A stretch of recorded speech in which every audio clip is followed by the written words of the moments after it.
The airport terminal was closing. Families gone, and I was still sitting there with a plastic-wrapped fruitcake and a zipped canvas bag.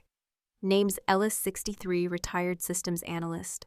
That night, the overhead lights felt harsher than usual. Ever waited so long for someone that silence starts to answer for them? Come to Boston for Thanksgiving, Dad. We miss you? Callum's voice broke a little on the word miss. That was what did it really. Not the holiday or the city, or even the idea of being wanted, but the word itself spoken like a half-prayer. I booked the flight that same evening. The keyboard felt colder than usual, and the enter key stuck twice before it registered. It had been a while since I traveled. Maybe too long. Maybe long enough to forget that hope was a dangerous kind of suitcase, easier to carry when you didn't pack it so full. I took out the old valise from the attic. Canvas sun-faded on one side, a bit of Margie's perfume lingering deep in its lining. The zipper stuck on the corner, same as always. I didn't fix it. Some things aren't meant to be smoothed out.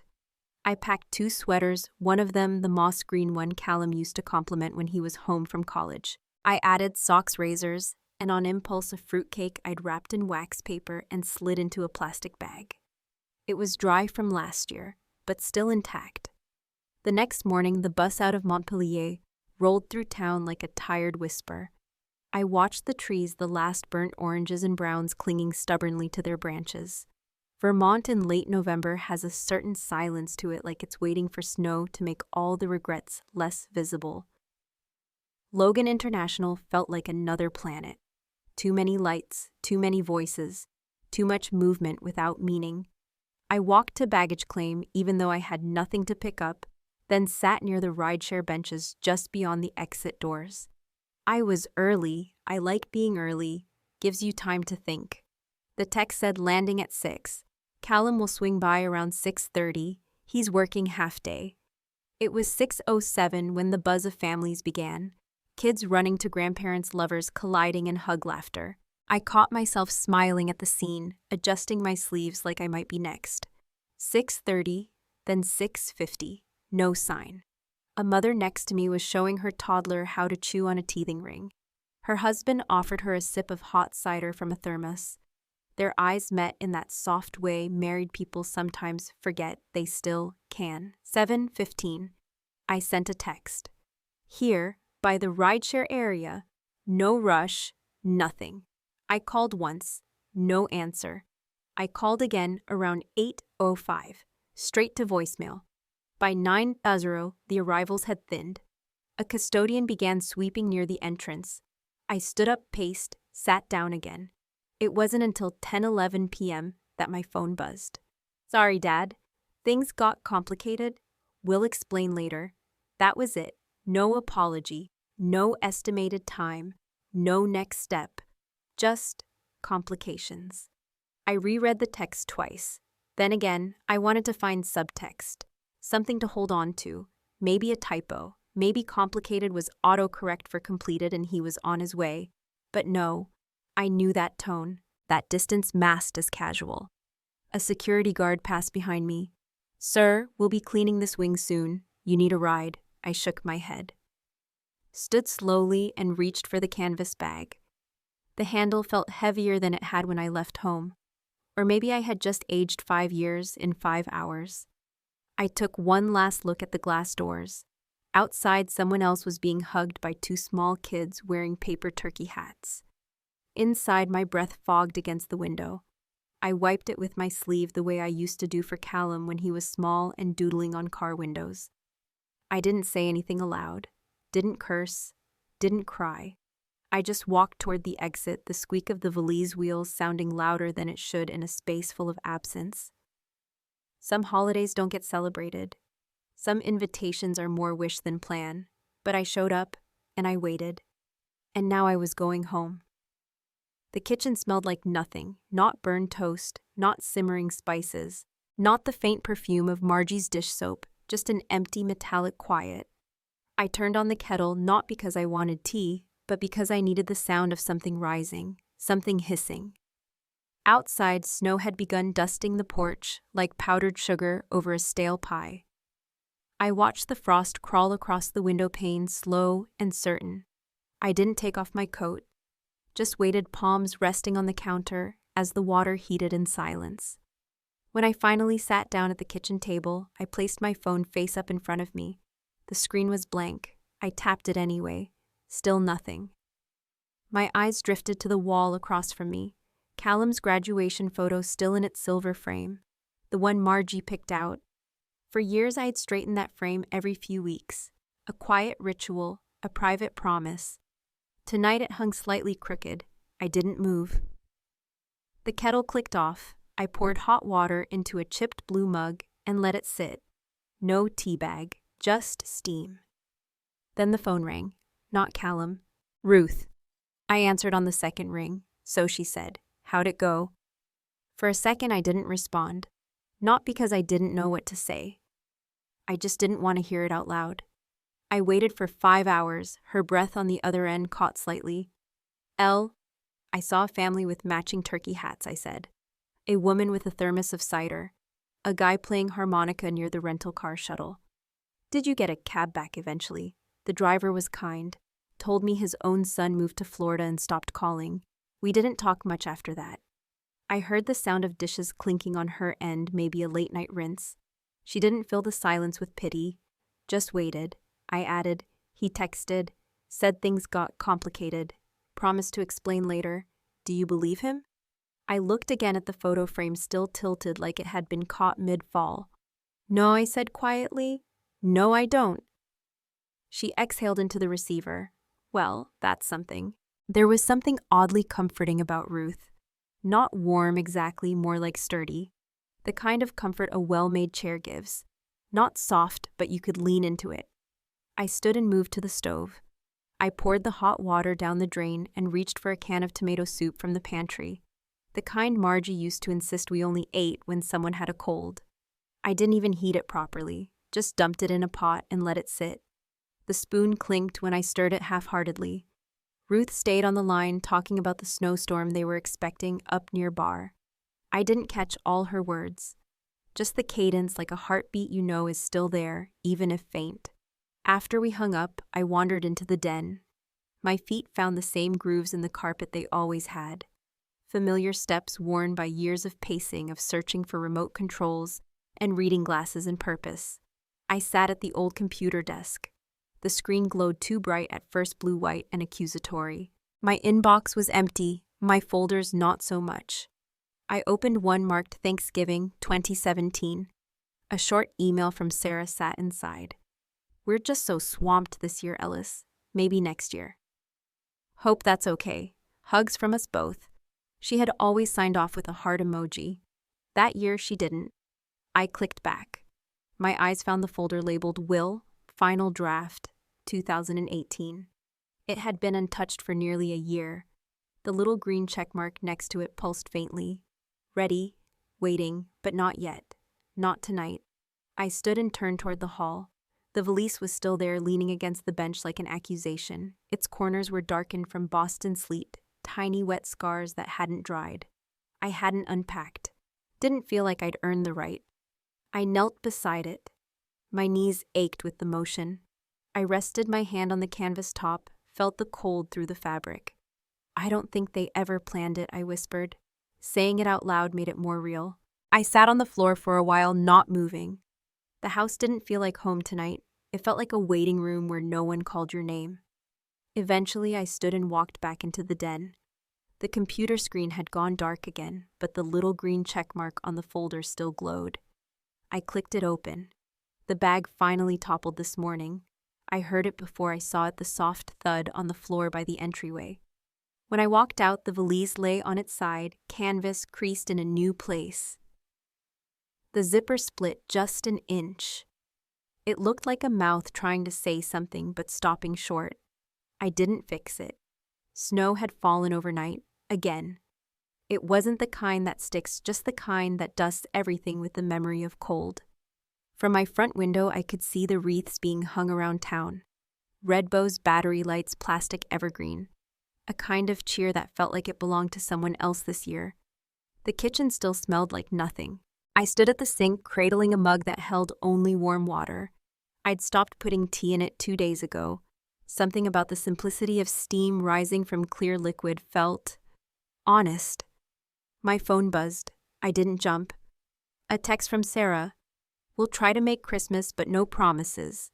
No punctuation, just that. I stared at it longer than I meant to. My thumb hovered over the keyboard. I typed, "Hope you do, let me know," then deleted it. Instead, I opened the Notes app and added December 12th. First snow stuck to mailbox. Sarah still doesn't say my name. I don't know why I started writing things down like that. Maybe it helped. Maybe it made the quiet less slippery. After breakfast, or what passed for it, I went to the drawer in the hallway cabinet. The one where I kept old documents I didn't want to file, but couldn't throw away. I wasn't looking for anything in particular, just touching paper. There it was, a faded invoice from Thanksgiving 2015. Catering from Whitman's Market, handwritten receipt, total $126.40. On the back in my own script, first meal without Margie. Callum carved the turkey. I traced the writing like it belonged to someone else. Behind that, folded neatly, was the envelope marked Will, Final Draft, 2018. I placed it on the table beside me and stared at the words until they blurred. Then I called the lawyer. Reception picked up. I said my name. "Yes, Mr. Lorne, we still have your file. Would you like to come in for a review?" I said. "Next week, if possible." She gave me a date and time. I wrote it down on the back of a grocery receipt. Before hanging up, she added, "Would you like to discuss adding or removing beneficiaries?" I hesitated. Just adjustments, nothing dramatic. Afterward, I found myself in the guest bedroom, the one Margie had turned into her sewing room. It still smelled faintly of fabric softener and lavender sachets. I opened her keepsake box. Inside were thread spools, old church bulletins, a tiny wooden angel carved by Callum in 3rd grade. It was missing one wing underneath those letters. Most were ones we'd written to each other early in our marriage during his residency and her time caring for her father. But at the bottom of the pile was a sealed envelope addressed to C. Her handwriting had grown shaky then. I knew this letter. I'd found it after her funeral, never sent. I'd read it once, then placed it back with the other relics. I read it again. "Dear Callum," it began. "I know we ask a lot, sometimes too much. But don't ever mistake your father's quiet for absence. He's the one who listens when no one is talking." It went on. Nothing dramatic. Just a mother's voice, steady, reaching out from the past.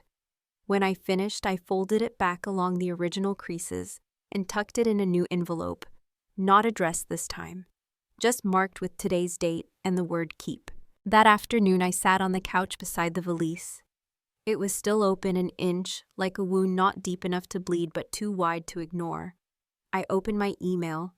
A message from Ruth had arrived. Subject: check engine lights. Inside, "We all have them, silent warnings. You can drive for miles ignoring them, but sooner or later the engine gets louder than your denial." She always had a way with metaphor. I replied, "I'm scheduling maintenance." Then I went back into my inbox. I clicked on the search bar and typed Sarah. 17 emails came up, most unopened, some with subject lines like "quick check-in" or "so sorry for the delay." I deleted them all. Not out of anger, not even grief, out of clarity. The kind that comes when you realize a door has been slowly closing for years. And tonight you've simply chosen not to reopen it again. As evening settled, a faint chime sounded from my desktop. An automatic reminder: Callum's birthday, December 19th. I moved the mouse slowly, clicked dismiss. The screen returned to the folder view. Outside, the garland on the neighbor's porch flickered, one bulb dying in a pattern refusing to stay lit. I didn't get up to fix anything. The bakery on Elm Street had a new name now: Juniper and Crust. Margie would have rolled her eyes. Too trendy, too precious. She used to call the old place the Real Sugar Stop, even though its real name had been Lyman's Bake Shop. No sign of Lyman anymore. No faded gingham curtains in the windows. Just big white lettering, black tile floors, and indie folk music humming through ceiling speakers. Still, the smell was the same. Flour, cinnamon, steam. Smell is tricky that way, it preserves what the heart forgets. I pushed open the door. A bell chimed crisper than before. The tables were all two-tops, now arranged tighter. Margie's corner booth had been turned into a little reading nook with a shelf of secondhand novels. But the windows, same view of the bus stop where she once waved to Callum in 2004, lunchbox in hand. I took a seat by the window anyway. A waitress approached, young, maybe college age. Her apron was neat, her voice unbothered. "You've been here before," she asked, pen poised. I nodded. That was all. "Try the brown sugar pie," she said. "People love it." When the plate came, it looked almost right. Same caramel hue, same whipped top. I took one bite. The crust was too firm. The filling had a hint of clove Margie would have hated. I ate half mostly out of obligation. Rain pressed against the window, a steady rhythm, like slow typing. I watched two boys run across the sidewalk, laughing with paper cups in hand. One of them had Callum's gait. That slight lean, the uneven shoulder swing. For a second I let myself believe it. But the boy turned and of course it wasn't him. Thanksgiving 2007 came back uninvited. Callum was in his second year at Dartmouth. Margie and I stayed home that year. He had an exam or a paper. We roasted a tiny turkey breast and used paper napkins. She'd set one place for him anyway, folded neatly, no plate. Said it was a tradition in waiting. Funny how people disappear slowly, not all at once. First their chair, then their voice, then the way you remember how they liked their coffee. I paid in cash. Outside the rain had softened into mist. My coat collar soaked quickly, but I didn't rush. The walk home passed through a quiet town preparing for spring. Storefronts were still decorated for St. Patrick's Day, but no one looked festive. The snowbanks had turned gray, retreating into gutters, and alleyways like embarrassed guests overstaying their welcome. My mailbox creaked when I opened it. One letter inside a long, pale envelope. My name typed neatly. I didn't need to check the return address. It was the lawyer's office. I brought it inside, laid it on the kitchen counter, and stared at it while reheating yesterday's soup. The steam from the pot didn't fill the room like it used to. Nothing lingered long these days. I opened the envelope with a butter knife. The seal split with a soft crinkle. Inside, confirmation of Wednesday's appointment. A checklist of documents to bring. A polite reminder to review any recent changes in assets or family structure. I sat down in the den, the paper still in hand. My fingers wandered to the coffee can on the side table.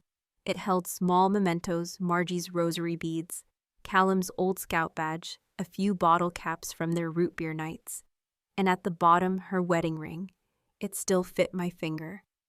I slid it on, sat there a while, then slid it off. It meant something different now, not lesser, just quieter, like music played in a room after everyone's gone. As I folded the confirmation letter back into its envelope, the phone rang. Lorna voice asked, "This is Paula from Denson and Adler. Just confirming your 10 a.m. on Wednesday." "Yes, I'll be there." She hesitated. "Would you like to add anyone to the file? Maybe your son's name for contact or reference?" I looked out the window. The bus stop was empty now. "No," I said. "That won't be necessary." "All right then, see you soon." After she hung up, I stayed seated, listening to the house breathe. The valise in the hallway hadn't moved. Its broken zipper hadn't spread. It still waited. Not to be fixed, but maybe to be retired. "Are you really going through with it?" Ruth didn't raise her voice. She never did. But that morning, her question floated down the phone line with the weight of 10 Thanksgivings and 20 birthdays. I answered with silence. Not because I was unsure, but because no version of yes could carry all the years that brought me here. She sighed, "Then dress like you mean it." That made me smile, just a little. I chose the navy wool sweater Margie had bought me for our last anniversary. It had faded at the cuffs, but held its shape. Pressed khakis, brown shoes shined enough. It didn't feel ceremonial. It felt appropriate, like visiting a grave or turning a page in a book you've carried too long. The law office was above a dentist's practice in bar creaky stairs, smell of antiseptic and dust, the kind of building that hadn't changed signage in decades. I liked it instantly. Ms. Kleiss greeted me at the door, her reading glasses hanging from a chain. gray hair clipped into something precise. "Mr. Lorne, thank you for coming in." Her voice was kind, professional, uncurious, just the way I needed it. She guided me into a small room with wood-paneled walls and a faint hum from the air vent. A large manila file sat waiting, my name neatly printed on the tab. "We've reviewed your existing will and the scholarship fund structure," she said, opening the folder. "Your directive is to amend clauses 6B through 9C. Correct?" I nodded. She slid papers toward me. "As discussed, this update removes Callum Lorne as successor trustee of the Margaret Lorne Memorial Fund. Financial oversight will remain solely with you during your lifetime and upon passing transfers to the Barr Community Foundation." She paused as if offering one last off-ramp. I didn't take it. "I understand. Do you wish to include an explanatory letter to your son?" Pen clicked. Pages turned. I signed where she pointed. My signature, once rounded and fast, had slowed with age, but not wavered. My hand didn't shake. She initialed as witness. Then came the clause she hadn't highlighted. "Would you like to notify your son officially of this change?" she asked, glancing up through those chain-hung lenses. I sat for a moment. The room was warm despite the vent. "I believe he'll figure it out, eventually." Ms. Kleiss nodded once. Not agreement, just acknowledgement. She reached for the notary stamp, pressed it firm against the paper. Thwack! Final. I exhaled. Not relief. Something quieter. She gathered the documents, placed my copy in a folder. "Anything else, Mr. Lorne?" "No," I said. "That'll do." I left the office with the folder tucked under one arm. The sun was already sinking lower behind the hilltops. Barra's main street bustled in a slow, familiar way, kids walking from the pizza shop. A mail truck double-parked, someone sweeping sidewalk dust with more rhythm than necessity. On the drive home, I let the radio play static. I passed the turnoff to Callum's old middle school without noticing until I was a block beyond. Reflex tried to turn the wheel. I didn't let it. Back at the house, I placed the folder beside the coffee can of mementos. Didn't open it. Just let it sit there like company I wasn't ready to entertain. I stood at the kitchen counter, peeled a hard-boiled egg, and stared out at the backyard. The grass had gone yellow from the summer heat. No rain forecasted for the week. I should water it, maybe tomorrow. The computer chimed an email. I walked over slowly, not expecting much. Subject: coffee soon, from Thad Q. I stared at it. Thad Quimbley, college friend. Callum had interned at his firm for one summer years ago. We'd spoken only once briefly when I'd sent Callum's resume with a note, "Good kid. Quiet thinker." I clicked the message open. "Ellis, been too long. Saw your name on something. Just wondering if you're up for a catch-up coffee sometime soon. Let me know. Thad." Nothing specific. Nothing urgent. But something. I closed the laptop without replying. Not yet. The valise in the hallway still sat with its zipper split open an inch. But today it didn't look broken. It looked honest. Thad stirred his coffee twice slowly, like it needed coaxing. Then he looked up. "You never told him, did you?" The cafe was quiet, tucked between a used bookstore and a tailor's shop that hadn't changed its display in years. The windows fogged, with every breath diffusing the gray of an October afternoon into something softer, nearly bearable. Jazz played faintly overhead. The coffee in our mugs had cooled, but neither of us moved to complain. "I didn't see the point," I said. Thad chuckled. "Still the ghost fixer, huh?" I hadn't heard that name in a while. Back when we worked together in the early 90s, I had a knack for solving problems before they reached the boardroom. Budget anomalies, inter-office feuds, vendor friction tidied before breakfast. I preferred to let others take the credit, and they were happy to. Margie used to tease me, "You're the custodian of Commel." Thad had meant it affectionately then. He meant it differently now. "You know your boy came in for that interview?" "What, 6 years back?" he said, blowing into his cup. "Smart, good degree. Confident, maybe too confident." I looked at my hands. One thumbnail had a crescent of dried paint from the front porch project I'd been putting off. "He didn't know I nudged that door open," I said. Thad leaned back. "You didn't sign the recommendation." I used my old consulting title. Figured it'd carry weight without the name, which it did. Got him to second round. We sat with that a moment. He never asked how he got the interview. I shook my head, never asked much of anything really. Outside, someone scraped a windshield with slow frustration. Inside, a couple in their 20s debated over pie flavors in hushed tones as if crust selection had stakes. "Would you hire him again?" I asked. Thad didn't answer right away. He reached for the sugar, tapped it once, then let it go. "Maybe," he said, "if he learns to ask better questions. There's something there, but it's tangled." I nodded. It wasn't cruel, just true. He glanced at me sideways. "You still covering for him?" Took a breath. "Not anymore. I'm covering for myself now." That landed. Thad gave a small nod, not agreement, but respect. We parted with a loose handshake and an even looser promise to meet again. No calendar invite, no expectation. The walk home was brisk. Leaves skittered across sidewalks, their colors fading under street lamps. The air smelled of cold soil and distant wood smoke. Inside the house felt neither empty nor full, just mine. I boiled water out of habit. Didn't steep anything, just let the steam rise. Then I went to the hallway and pulled the canvas valise from its usual spot. The zipper was nearly torn through now, the teeth gaping like a mouth that had stopped trying to smile. I carried it to the den, turned on the side lamp, and pulled out the sewing tin. Margie's needle was still threaded from the last time she'd mended a hem. Yellow thread too bright for the bag, but I didn't care. I worked slowly, tugging each stitch into place. The canvas resisted at first, stiff from neglect. But thread finds its way. Mending doesn't erase the tear, but it keeps things useful. As I looped the final knot, I noticed the way the light caught on the polished brass buckle. Still sturdy, still intact. I sat back and exhaled. It wasn't closure. It was something quieter. From the kitchen came the sound of the kettle clicking off. I didn't hear a car. Just the creak of the porch step I've meant to fix for over a year. The sound carried through the floorboards the way familiar aches do, quiet but certain.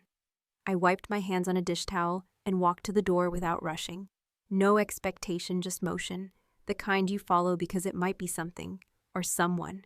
There he was, Callum, hair longer than I remembered, cheeks a little hollow, holding a paper bag like it might break if he shifted wrong. "Hey, Dad," he said with a crooked grin that looked borrowed. "Sarah made me come," he added after a pause. Voice pitched somewhere between apology and defense. I nodded once, stepped aside. No embrace, just enough room to pass. He took it. Inside, the house still smelled faintly of cinnamon from a candle I'd burned 2 nights ago.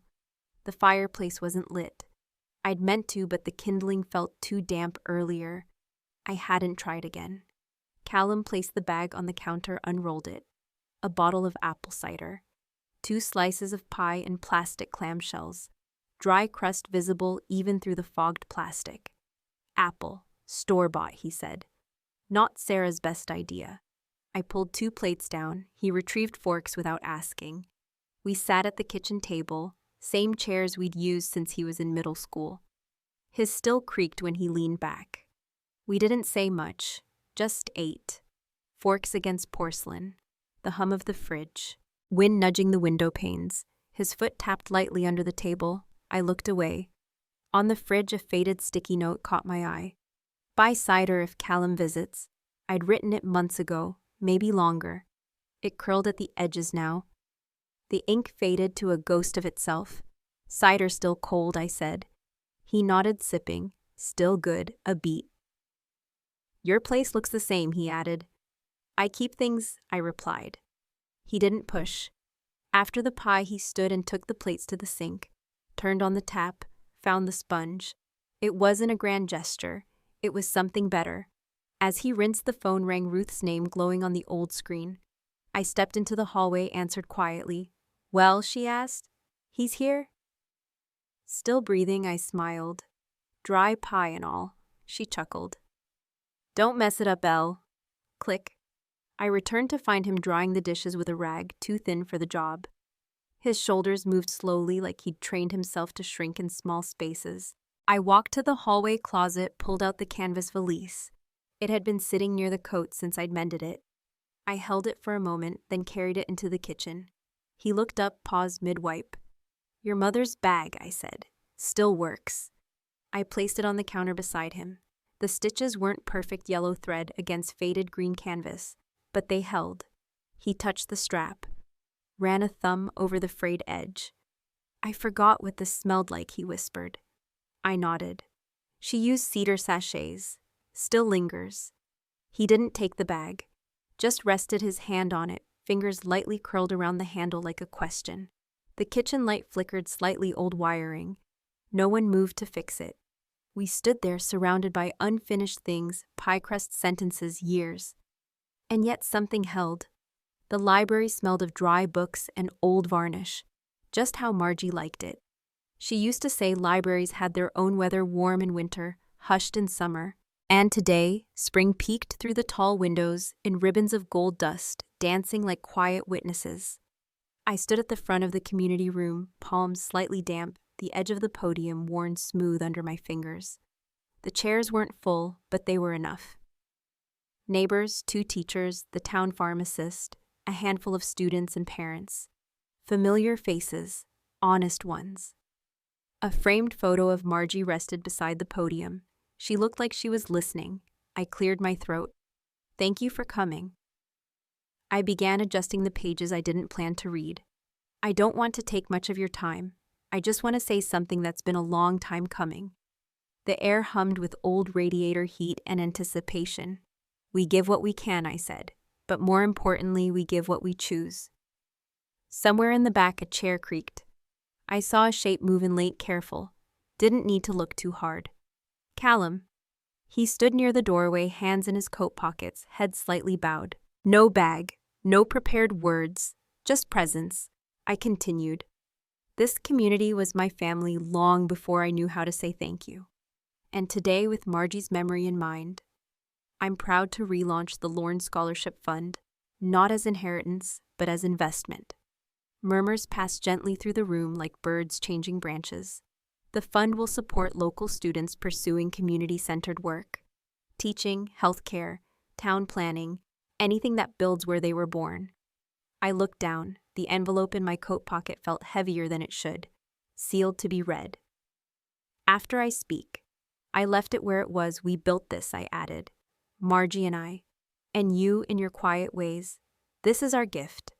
Polite applause followed, short, sincere, just right. Afterward, a few people shook my hand. The librarian offered her corner table for paperwork if needed. A student named Jonah asked about deadlines. Callum waited until the room thinned. I found him by the travel section near the creaky globe Margie used to spin, just to watch it wobble. "That was good," he said. "Thanks for coming." He looked around, then at me. "I want to help. No strings, no claims." I studied him. He meant it, or at least wanted to. "You can start by helping Jonah with his essay. I think he's applying to your old college." Callum blinked, then smiled. "You kept track. Some things are worth tracking. We didn't hug, but we didn't need to." Later that evening, I returned home to a quiet house. The valise sat by the window now, where it caught the afternoon sun. The stitched corner shimmered faintly. The thread had held. I placed the unopened envelope on the mantel beside Margie's photo. I didn't feel the need to read it anymore. I already knew what it said. Love doesn't always speak loudly, but it lingers like cedar, like warm varnish, like footsteps on a mended porch. And sometimes, if you're lucky, it finds its way back home. The sunlight caught the stitched corner of Margie's old valise again this morning. This time I didn't look away. It's strange how a repaired seam can hold more than just fabric. Sometimes it holds the part of us we finally chose to reclaim. What I learned wasn't just about loss or distance. It was about choosing what we pass on and to whom. Sometimes bridges collapse, so we can learn which ones are worth rebuilding, not for others but for ourselves first. Has life ever handed you a second chance in disguise? I'd love to hear your story. Drop it in the comments or follow this channel if you'd like more stories like this.